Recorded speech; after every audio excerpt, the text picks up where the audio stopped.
อยู่ด้วยกันเลยให้แต่คนเดียวมันดีว่าไว้ดีบ้าบ่เป็นยังไง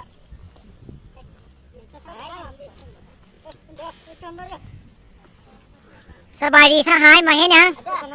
สัมภาษณ์เด้อมาเห็นยังเด้มาเห็นยัง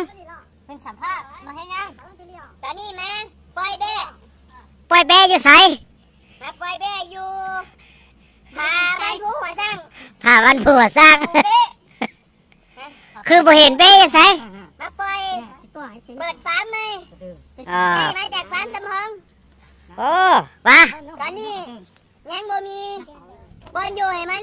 ก็เลยได้เอามันมาปล่อยไปผ่าก่อนแล้วอีกอาทิตย์นึงจะบุกเฮาจะมาบุกเก็บเงินให้มันโอ้เบ้อยู่ไสเบ้ตัวนี้วะโอ้เบ้เจ้าสิตายแล้วมาอยู่นี่แล้วจำนวน 60% เหลืออีก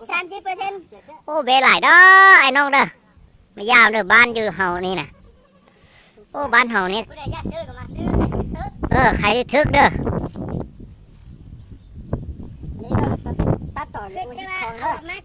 เห็ดคองเด้อ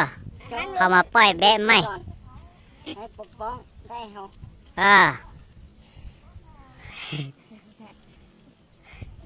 โอ้เจ้าของแบะนี่เอาแบะมาฮอดนี่แบะจีตายแล้วเด้อเบิ่งแบะกับเมื่อยคนกับเมื่อยตีกันแล้วโอ้ตัวนี้จีตายแล้ว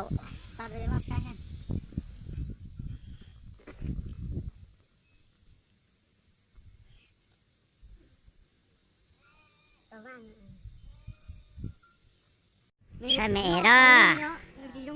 โอ้ให้เด็กเจียว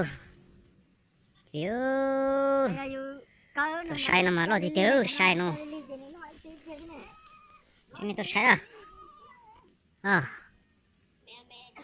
ขาถูกสู้รู้สึกเจียว